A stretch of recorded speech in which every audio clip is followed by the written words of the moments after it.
قسم کا کوئی ہو سکتی ہے۔ جب کربلا کی تپتی ریت پر امام علی مقام کو شہید کر کے سر کو تن سے جدا کر دیا گیا، نیزے کی نوک پہ جب رکھا گیا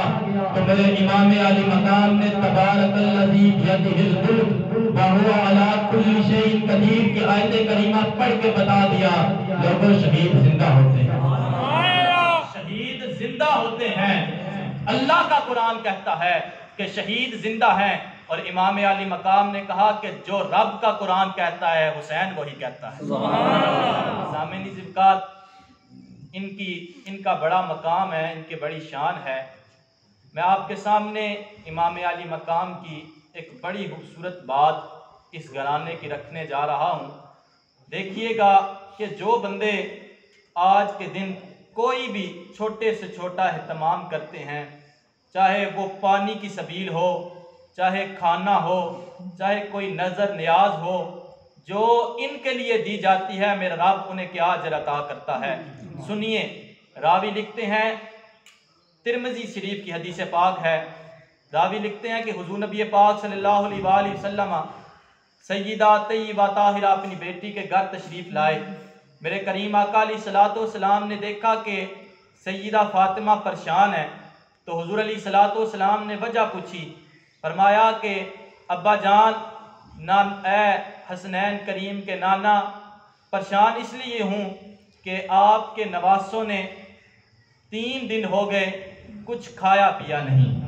سامعین ذوالفقار، سب سے پہلے یہاں پہ ایک بات بیان کرنا ضروری سمجھتا ہوں۔ میرا مقصد آپ کو اور آپ کی مال کو غریب بتانا نہیں، میرا مقصد آپ کو یہ بات سمجھانا ہے، جو لوگ رو رو کر ان کی غربت بیان کرتے ہیں وہ نادان لوگ ہیں، انہیں پتہ نہیں کہ یہ غربت نہیں تھی، یہ بلکہ جو آپ پر ایسا وقت تھا، یہ غریبی جو تھی یہ غریبی نہیں تھی،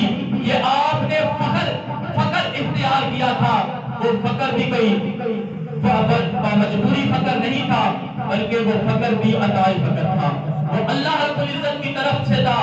رضا تھی رب کی کہ دیکھو تو صحیح آل مصطفیٰ میری رضا پہ راضی ہوتے ہیں یا نہیں۔ پھر جس مقام پر بھی آل مصطفیٰ کو اللہ رب العزت نے اپنی رضا پہ راضی رہنے کا کہا، پھر راضی ہو کر انہوں نے بتایا کہ ہر مقام پر ہم رب کی رضا پر راضی ہیں۔ کریم آقا علیہ الصلوۃ والسلام سیدہ فاطمہ سے وجہ پوچھی تو عرض دی، یا رسول اللہ صلی اللہ علیہ وسلم، حسنین کریمین نے 3 دن ہو گئے کھانا نہیں کھایا۔ تو حضور علیہ الصلوۃ والسلام باہر تشریف لائے، حضور کے سامنے صحابہ کا مجمع ہے، کریم آقا علیہ الصلوۃ والسلام نے فرمایا کہ بتاؤ تم میں سے کوئی ہے جو آج حسنین کریمین کے لیے، جو امام حسن اور امام حسین رضی اللہ تعالیٰ عنہ کے لیے کھانے کا بندوبست کرے؟ تو کریم آقا علیہ الصلوۃ والسلام کے بڑے پیارے صحابی حضرت عبد الرحمن بن عوف رضی اللہ تعالیٰ عنہ کھڑے ہوتے ہیں، عرض کرتے ہیں، یا رسول اللہ صلی اللہ علیہ وسلم، میں آپ کے نواسوں کے لیے کھانے کا اہتمام کرتا ہوں۔ سامعین ذوالفقار،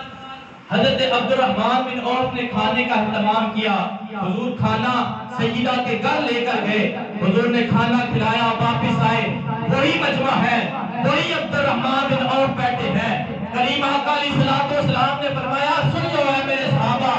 آج عبد الرحمن بن عوف نے میرے نواسوں کو کھانا کھلایا ہے، میں یہ دعا کرتا ہوں کہ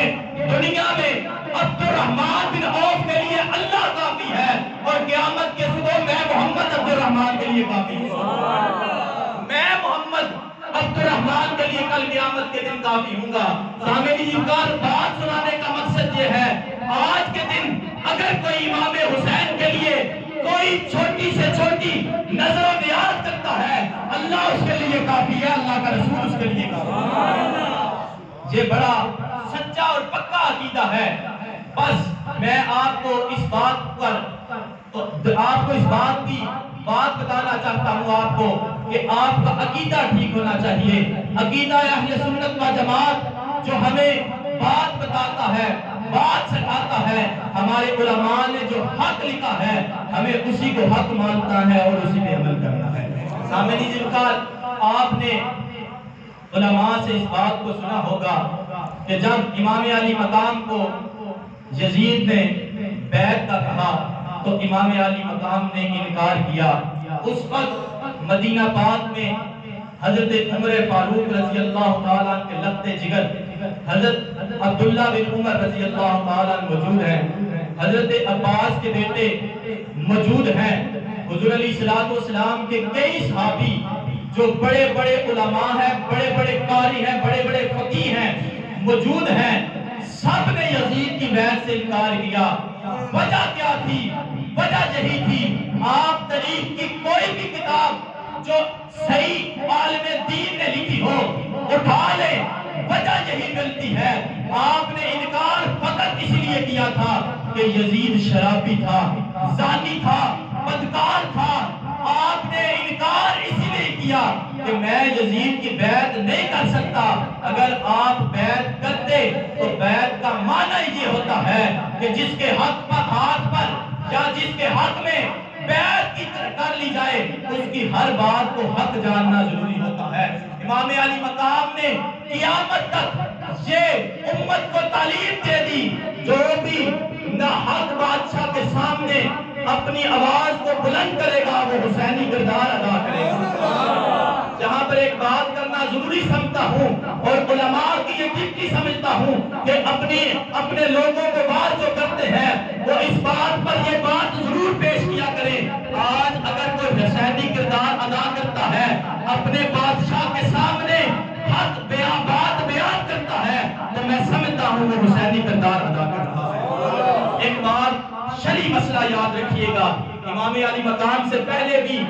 سیدنا صدیق اکبر کی بیعت سید حضرت علی المرتضیٰ نے کی، پھر بیعت حضرت عمر نے مانگی تو علی المرتضیٰ نے بیعت کی، پھر بیعت سیدنا عثمان غنی کی گئی تو پھر بھی علی المرتضیٰ نے کی۔ سوچئے جن کی بیعت علی المرتضیٰ کر رہے ہیں ان کا عقیدہ کتنا سچا اور پکا ہوگا، جن کے پیچھے علی المرتضیٰ 25 سال تک نمازیں پڑھتے رہے۔ آج لوگ اس بیعت پر اعتراض کرتے ہیں تو میں سمجھتا ہوں اگر کربلا کے میدان میں حیدری تلوار نکلی تھی، اگر یہ لوگ حق پر نہ ہوتے تو علی اس وقت جب سیدنا صدیق اکبر کو خلیفہ اول بنایا گیا، علی اس وقت بھی حیدری تلوار نکالتے کہتے کہ میں نہیں کرتا بیعت، جا جو کرنا ہے کر لے۔ لیکن سیدنا صدیق اکبر کی بیعت کر کے علی المرتضیٰ نے بتا دیا لوگوں صدیق ہے، عمر ہے، عثمان ہے، یہ سارے میرے نبی کے صحابہ ہیں اور سارے سچے ہیں۔ بدکار کی بیعت علی کے بیٹوں نے نہیں کی، نیکوں کی بیعت علی نے خود کی ہے۔ نیک کی بیعت کرنا یہ میرے مولا علی کی سنت ہے، اور بدکار کے سامنے نعرہ حق بلند کرنا یہ حسینی سنت ہے۔ آج بھی میرا اور آپ کا یہ کام ہے کہ آج بھی ہم اگر کوئی بھی یزیدی کردار لے کر ہمیں کہے کہ ہمیں اپنا حق دو تو اسے کہو ہم حسینی ہیں، ہم حسینی کردار اپنے سینوں میں لیے پھر رہے ہیں۔ جب بھی کوئی حسین کا چاہنے والا نعرہ حق بلند کرے گا ہم اس کے پیچھے چل پڑیں گے۔ اللہ رب العزت مجھے اور آپ کو حسینی کردار ادا کرنے کی توفیق عطا فرمائے۔ سامعین ذوالفقار، امام علی مقام نے انکار کیا، انکار کی وجہ یہی تھی کہ یزید ہر وہ کام کر رہا تھا جو شریعت نے منع کیا ہے، اور امام علی مقام چاہتے تھے کہ میں امت مسلمہ کو پیغام دے کے جاؤں، کسی گناہگار کے، کسی زانی کے ہاتھ پر، کسی بدکار کے ہاتھ میں اپنا ہاتھ نہیں دینا، جب بھی ہاتھ دینا ہے تو محمد عربی کے غلام میں دینا۔ سامعین ذوالفقار، پھر کوفے والوں نے خط لکھے، تاریخ میں آتا ہے 800 خط لکھے گئے۔ ایک تاریخ کی کتاب جس میں درج ہے کہ 40,000 خط لکھے گئے، ایک میں موجود ہے کہ 80,000 خط لکھے گئے۔ تو امام علی مقام نے صحابہ سے مشورہ کیا، تو صحابہ نے کہا کہ اے امام علی مقام، سیدنا امام حسین رضی اللہ تعالی، اے لخت جگر علی کے، ہم آپ کو مشورہ دیتے ہیں کہ کوفی بڑے لا یوفی ہیں، وعدہ خلاف لوگ ہیں، انہوں نے بڑی دین کے ساتھ پہلے بھی غداریاں کی ہیں، تو آپ کو ہم مشورہ دیتے ہیں کہ ایسا نہ کریں، نہ مسلم بن عقیل کو بھیجا، کہا کہ جاؤ دیکھ کے آؤ کہ کوفے میں کیا حالات چل رہے ہیں، پھر مجھے بتانا، پھر حسین بھی تیرے پیچھے آئے گا۔ امام علی مقام نے اپنے ایک فرزند کو بھیجا، جب بھیجا گیا تو انہوں نے، جب پہلا دن تھا حضرت امام مسلم بن عقیل کا پہلا دن ہے کوفے میں، 12,000 لوگوں نے آپ کے حق پر بیٹھا۔ مغرب کی نماز تھی، یا راوی لکھتے ہیں عشاء کی نماز تھی، فجر سے لے کر عشاء کی نماز تک لوگ آپ کی اقتدا کرتے رہے، آپ کے ہاتھ پر بیعت کرتے رہے۔ یزید کو پتا چلا، یزید نے کوفے کا گورنر بدلا، وہ گورنر آیا تو اس نے یزید کو کہا تو یہاں تو سارا الٹ چل رہا ہے، یہاں تو لوگ تیرے خلاف ہو چکے ہیں، کیا بنے گا؟ یزید نے کہا جو بھی میرے خلاف ہے قتل کر دیا جائے گا۔ اب حضرت امام مسلم جماعت کروا رہے ہیں، راوی لکھتے ہیں جب جماعت شروع کی گئی، فرض نماز ادا کرنا امام مسلم نے شروع کیا، تو جب سلام پھیرا تو پیچھے پہلے 12,000 کھڑے تھے، جب سلام پھیرا تو 2 بچے بچ گئے۔ کوفے والوں نے یہ کردار ادا کیا تو امام علی مقام کو خط حضرت امام مسلم نے پہلے لکھ دیا تھا کہ کوفے والوں نے میرے ہاتھ پہ بیعت کر دی ہے، وہ کہتے ہیں کہ ہم یزید کو نہیں مانتے۔ مختصر سے وقت میں آپ کو یہ ساری بات سمجھانا چاہتا ہوں، وجہ کیا بنی۔ حضرت امام حسین مدینہ پاک سے چلے، آپ نے آ کر کربلا کی تپتی ریت پر اپنا ڈیرا لگایا، اور سب سے پہلے بلانی کی مرکزی جامعہ مسجد میں بیٹھنے والوں، کربلا کی تاریخ کو اٹھاؤ، جو امام علی مقام نے کربلا کی ریت پر سب سے پہلے درس دیا امت کو، وہ درس پردے کا درس تھا۔ امام علی مقام نے سب سے پہلے اپنی عورتوں کے لیے پردے کا انتظام کیا گیا، اس سے پہلے آپ نے امام علی مقام نے پردے کا انتظام کیا گیا۔ آپ نے یزیدیوں سے مخاطب ہو کے آپ نے خطبہ دیا، کہا کہ میں وہ نواسا جو اپنے نبی کے کندھوں پر کھیلتا رہا، جو مصلی رسول پر تیرا اور میرا رسول نماز پڑھاتا ہو اور جا کر وہ اپنے نبی کے کندھوں پر چڑھ جائے، میں اس نبی کا نواسا، میں اس نبی کا نواسا جو ممبر رسول پر بیٹھا ہو، حسین آنکھوں کے سامنے آ جائے تو حسین کے لیے وہ نبی ممبر چھوڑ دے، میں اس نبی کا نواسا۔ آپ نے بہت سے ایسی باتیں یزیدیوں کو بتائیں، لیکن کسی بات پر یزید رضامند نہ ہوئے، یزیدی فوج رضامند نہ ہوئی، لیکن قربان جاؤں امام علی مقام کے گھر والوں پر اور در والوں پر۔ سامعین زیوکات، 7 محرم الحرام کا دن ہے، پانی بند کیا گیا اور امام علی مقام صبر کے ساتھ دن گزارتے گئے۔ اب 10 محرم الحرام کا دن آیا، فجر کی نماز کا وقت ہوا، آپ نے اپنے بیٹی علی اکبر کو، جن کی صورت حضرت حضور نبی پاک صلی اللہ علیہ وآلہ وسلم سے ملتی تھی اور جن کی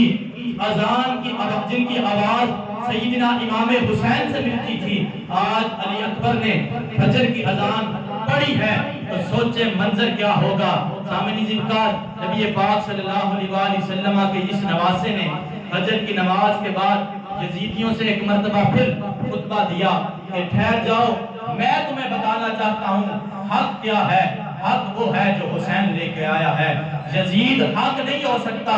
باطل کبھی حق نہیں ہو سکتا، حسین حق لے کر تمہارے پاس آیا ہے، ابھی بھی موقع ہے، میں جو پیچھے ہو گیا سارا معاف کر دوں گا، میرے ہاتھ پہ بیعت کرو، میں تمہیں گارنٹی دیتا ہوں اللہ تمہیں بخش دے گا۔ سامنے سرکار کسی نے کوئی بات نہ مانی، پھر جنگ شروع ہوئی، یہاں سے وہ وقت شروع ہوا جہاں سے امام علی مقام نے ایک ایک کر کے پہلے حضور علیہ السلام کے صحابہ نے میرے حسین کے قدموں پر جان نثار کی۔ سب سے پہلے جو لوگ شہید ہوئے کربلا کی ریت پر وہ مہاجرین اور انصار تھے، جنہوں نے امام علی مقام کے قدموں پر جان نثار کر کے بتایا تھا، اے دنیا والوں یاد رکھنا حسین کے ساتھ تعلق میرے نبی کا تھا بھی اور حسین کے ساتھ تعلق صحابہ کا بھی ہے۔ نبی پاک صلی اللہ علیہ وآلہ وسلم کے صحابہ نے کربلا کی تپتی ریت پر جو درس دیا ہے امت کو، وہ درس یہ ہے کہ تپتی ریت پر امام علی مقام کے قدموں پر جان نثار صحابہ نے جو پیش کی ہے، جو قربانی پیش کی ہے، اس کا مقصد صرف اتنا تھا کہ امت کو بتا دیا جائے صحابی بغیر محبت حسین کے پورا نہیں ہو سکتا، اور صحابی بغیر محبت رسول کے ادھورا ہے۔ جب محبت رسول صحابی کے دل میں ہوگی اور محبت حسین صحابی کے دل میں ہوگی تو صحابی دنیا میں بھی کامیاب ہے، آخرت میں بھی کامیاب ہے۔ سامعین عزیزگار، نبی پاک صلی اللہ علیہ وآلہ وسلم کے اس نواسے نے پھر اون و محمد کی جانوں کا نذرانہ پیش کیا۔ پھر وقت آیا تو اپنے 18 سال نوجوان بیٹے علی اکبر کا نذرانہ پیش کیا۔ پھر وقت آیا اپنے 6 ماہ کے بیٹے علی اصغر کا نذرانہ پیش کیا۔ پھر وقت آیا تو آپ نے اپنی جان کا نذرانہ پیش کیا۔ سامعین عزیزگار، مختصر سے وقت میں جو میں نے آپ کو ساری یہ بات بتائی ہے، مقصد یہ ہے امام علی مقام کا کربلا کی تپتی ریت پر 72 لوگوں کو شہید کروانے کا مقصد یہ تھا کہ کربلا کی تپتی ریت سے امت مسلمہ کو جو درس جائے وہ درس یہ ہے کہ یزید یزید ہے، حسین حسین ہے۔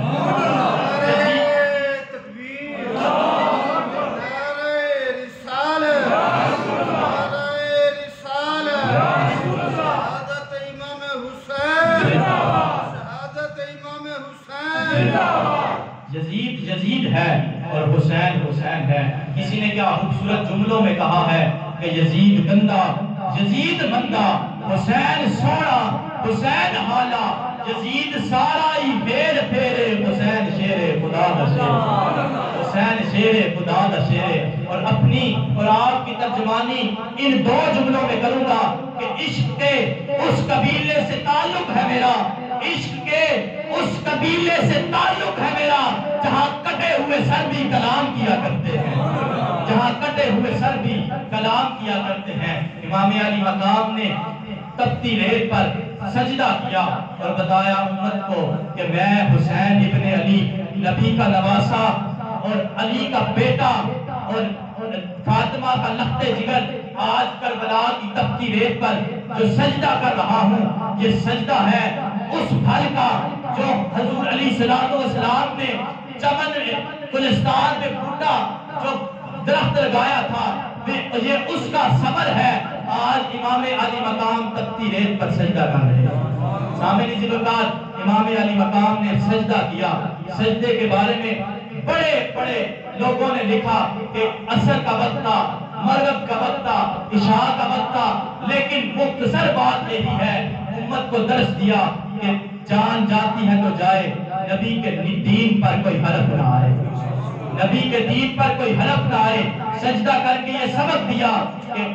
نواسہ رسول ہونے کے باوجود بھی حسین کربلا کی تپتی ریت پر سجدہ کر رہا ہے، اور سجدہ کر کے امت مسلمہ کو یہ بتا رہا ہے کہ حسین اگر اتنا پکا نمازی ہے تو حسینی کردار رکھنے والوں تم بھی پکے نمازی بن جاؤ، تم بھی پکے نمازی بن جاؤ۔ یہ نصیر الدین نصیر شاہ صاحب نے بڑے خوبصورت جملوں میں امام علی مقام کے اس سجدے کو بیان کیا۔ آپ فرماتے ہیں کہ علی کا وہ سجدہ جو بچ گیا تھا وقت فجر، علی کا وہ سجدہ جو بچ گیا تھا وقت فجر، فاطمہ کا لال شاید اب بھی اس سجدے میں ہے، اور اے حسین ابن علی تیری شہادت کو سلام، اے حسین ابن علی تیری شہادت کو سلام، سر پہ قاتل آ چکا اور تو سجدے میں ہے، اور کون سمجھے کون جانے اور کون نبھائے اے نصیر، کون سمجھے کون جانے اور کون نبھائے اے نصیر، کون سمجھے کون جانے اور کون نبھائے اے نصیر، کہ عابد و معبود کی جو گفتگو سجدے میں ہے، عابد و معبود کی جو گفتگو سجدے میں ہے۔ امام علی مقام نے سجدہ کیا، یزیدیوں نے اس سجدے کی حالت میں میرے پاک امام کا سر تن سے جدا کیا۔ پھر جہاں ہی نہیں ٹھہرے، سامعین عزیزگار، وقت کے دامن میں اتنی گنجائش نہیں کہ میں اپنی بات کو زیادہ دیر تک جاری رکھ سکوں، مختصر سے وقت میں آخری بات آپ کو بتاتا ہوں۔ امام علی مقام کے سر کو نیزے کی نوک پہ کوفے کے بازاروں میں پھیرا گیا تو سارے کوفی اس وقت زاروں قطار اپنے اپنے چہروں کو نوچ رہے تھے، سینوں کو پیٹ رہے تھے، اس وقت سیدہ طیبہ طاہرہ حضور کی نواسی سیدہ زینب نے یہ دعا کی تھی کہ اے کوفیوں، آج جس طرح تم نے ہاتھ لکھ کر ہمیں کربلا کی تپتی ریت پر اکیلا چھوڑ دیا ہے، میری بد دعا ہے قیامت تک تمہاری نسلیں اسی طرح روتی رہیں گی اور حسینی کردار رکھنے والے لوگ تمہاری نسلوں کو اسی طرح لعنتی کہتے رہیں گے۔ حسینی کردار رکھنے والے لوگ تمہاری نسلوں کو لعنتی کہتے رہیں گے۔ تو امام علی مقام کی آگے آپ کے سر کو یزید کے دربار میں لے کر جایا گیا، تو راستے میں بڑی کرامات ہیں اس سر کی، صرف اس سر کی، پورے جسم کی نہیں، فقط سر کی بڑی کرامات ہیں۔ آپ انشاءاللہ علماء سے یہ باتیں سنیں گے مختصر سے وقت میں، جو میں نے آپ کو بات بتائی اس کو یاد رکھیے گا اور اپنے سینوں میں جگہ دیجیے گا کہ امام علی مقام کے سر کو جب یزید کے دربار میں لے جایا گیا تو وہاں پر ایک 90 سالہ بزرگ صحابی رسول موجود تھے۔ جب یزید نے ہاتھ میں چھڑی پکڑ کر، ہاتھ میں سوٹی پکڑ کر میرے امام علی مقام کے ہونٹوں پر ماری تو وہ چیخ مار کر اٹھ کھڑے ہوئے، کہنے لگے اے یزید، جس ہونٹوں پر تو چھڑی مار رہا ہے میں نے اپنی آنکھوں سے دیکھا ہے، جس نبی کا میں کلمہ پڑھتا ہوں، جس نبی کا یہ نواسا ہے، اس نبی نے انہی ہونٹوں کو چوما ہے، وہ نبی انہی ہونٹوں کو چوما کرتا تھا۔ تو سامعین جنکار وہاں پر حضرت زین العابدین کھڑے ہیں، اذان کا وقت ہوا، یزید نے کہا اپنے ایک حواری کو کہ اذان پڑھ۔ جب اس نے اللہ اکبر پڑھا، اشہد ان لا الہ اشہد ان لا الہ کہا، اشہد ان محمد رسول اللہ پہ جب پہنچا تو حضرت امام علی مقام کے بیٹے سیدنا امام زین العابدین حضور علیہ السلام کی آل اولاد جب وہاں پر موجود ہے وہ کھڑے ہو گئے، کہنے لگے یزید دیکھ تو صحیح، تو نے میری ساری نسل کو ختم کر دیا، لیکن دیکھ تو صحیح یہ آج جو مؤذن کہہ رہا ہے کہ اشہد ان محمد رسول اللہ، یہ دیکھ تو صحیح اذان میں بھی قیامت کی صبح تک تیرے نانے کا نام نہیں لیا جائے گا، میرے نانے کا نام لیا جائے گا، میرے نانے کا نام لیا جائے گا۔ قیامت کی صبح تک جب بھی کوئی اذان کہنے والا اشہد ان محمد رسول اللہ کہے گا، وہ تیرے نانے کا نام نہیں لے گا، وہ میرے نانے محمد رسول اللہ کا نام لے گا۔ یہ ہے ان لوگوں کا مقام، یہ ہے ان لوگوں کا مرتبہ۔ سامعین جنکار پھر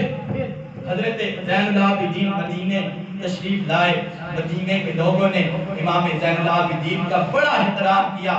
آخری بات امام زین العابدین کی سنا کے آپ کو اجازت چاہوں گا۔ امام زین العابدین کا دستور تھا کہ مدینہ پاک میں ہر مہینے راشن دیا کرتے تھے، کھانا پینا دیا کرتے تھے، جو ضروریات کی چیزیں تھیں 100 گھروں کو آپ ہر مہینے دیا کرتے تھے۔ لیکن بتانے کی بات یہ ہے ایک بندے کو بھی یہ نہیں پتا تھا یہ کھانا کون دے کے جاتا ہے، ایک بندے کو بھی یہ نہیں پتا کہ کھانا کون دے کے جا رہا ہے۔ قربان جاؤں ان لوگوں پر۔ جب امام زین العابدین کا انتقال ہوا تو لوگوں کو کھانا کچھ عرصے نہ ملا تو لوگ جمع ہوئے۔ ایک کہتا ہے کہ تمہیں پتا ہے کتنے عرصے سے میرے گھر میں کوئی کھانا دیتا تھا لیکن چند ماہ گزر چکے ہیں میرے گھر کھانا نہیں آیا۔ دوسرا بھی یہی بات کر رہا ہے، تیسرا بھی یہی بات کر رہا ہے۔ قربان جاؤں ان لوگوں پر۔ جب ساری کڑیاں جوڑی گئیں، جب ساری باتوں کو ملایا گیا تو پتہ چلا جس تاریخ کو میرے امام زین العابدین فوت ہوئے اس تاریخ کو سارے لوگوں نے جمع دیا تو سب لوگوں کو پتہ چلا کہ یہ وہی نواسہ رسول کا بیٹا امام زین العابدین ہے جو 100 گھروں کو بغیر بتائے ہوئے کھانا دے کے جایا کرتا ہے۔ سامعین جنکار یہاں پر ایک اور بات بڑی پتے کی بتا کے آپ کو اجازت چاہوں گا۔ حضرت امام زین العابدین کا کوئی بھی بندہ شام کے وقت میں نے اپنی مسجد میں تھوڑی سی ہماری محفل دی، اس میں بتایا ہے کہ حضرت امام زین العابدین کا جو نام ہے وہ کیا ہے؟ حضرت عبد الرحمن۔ آپ کا نام حضرت عبد الرحمن ہے، زین العابدین آپ کو لقب کس وجہ سے ملا؟ کنیت کس وجہ سے زین العابدین آپ کو دیے گی؟ مشہور زین العابدین آپ کس وجہ سے ہوئے؟ سامعین ذوالفقار، وہ امام جو کربلا کی تپتی ریت پر سجدے کی حالت میں سر کٹا کے گئے، ان کے بیٹے کو زین العابدین کیوں کہا جاتا ہے؟ سنیے، کہاں اس لیے جاتا ہے؟ آپ اتنی عبادت کیا کرتے تھے، اتنی عبادت کیا کرتے تھے کہ جب تابعین کا دور آیا تو آپ کو زین العابدین کا لقب دیا گیا۔ اور زین العابدین کا مطلب کیا ہے؟ عبادت کی زینت۔ لوگ کہتے تھے عبادت اپنی جگہ، زینت اپنی جگہ۔ امام زین العابدین جتنی عبادت کرتے ہیں، عبادت کا زینت آپ کو کہا گیا۔ سامعین ذوالفقار، ان لوگوں نے دین کے ساتھ بڑی وفا کی ہے اور بتایا ہے کہ جب بھی دین کو ضرورت پڑے، مال صرف پیش نہیں کرنا بلکہ اپنی جان بھی پیش کرنی ہے۔ بندہ جان سے بڑی محبت کرتا ہے، مال لوگ دیتے ہیں، آپ بھی دیتے ہیں، میں بھی دیتا ہوں۔ جب جان دینے کی باری آ جاتی ہے تو سوچ میں پڑ جاتے ہیں، سوچے نہیں، صرف اپنے ذہنوں میں یہ خیال کریں کہ امام علی مقام نے کربلا کی تپتی ریت پر صرف اور صرف دین محمدی کو بچانے کے لیے 72 لوگوں کا نذرانہ پیش کیا اور دین محمدی کا تاج جو ہے ہمیشہ کے لیے بلند کر دیا۔ اللہ رب العزت مجھے اور آپ کو اہل بیت سے، صحابہ سے، نبی پاک صلی اللہ علیہ وسلم کے نواسوں سے اور کریم آقا علیہ السلام سے پکی اور سچی محبت عطا فرمائے۔ اللہ رب العزت ہمیں انہی کی غلامی میں موت نصیب فرمائے۔ بشر سے چل بشیر تک بڑے بڑے یہ کہہ گئے کہ بہت بڑا حسین ہے، اور عجب لڑی ہے جنگ بھی حسین نے یزید سے، عجب لڑی ہے جنگ بھی حسین نے یزید سے، وہ اس سے بڑھ کر جیت کیا یزید تھا حسین ہے، اور اس سے بڑھ کر جیت کیا یزید تھا حسین ہے۔ تمام تعریفیں اللہ رب العزت کے لیے جو اس ساری کائنات کے نظام کو چلا رہا ہے۔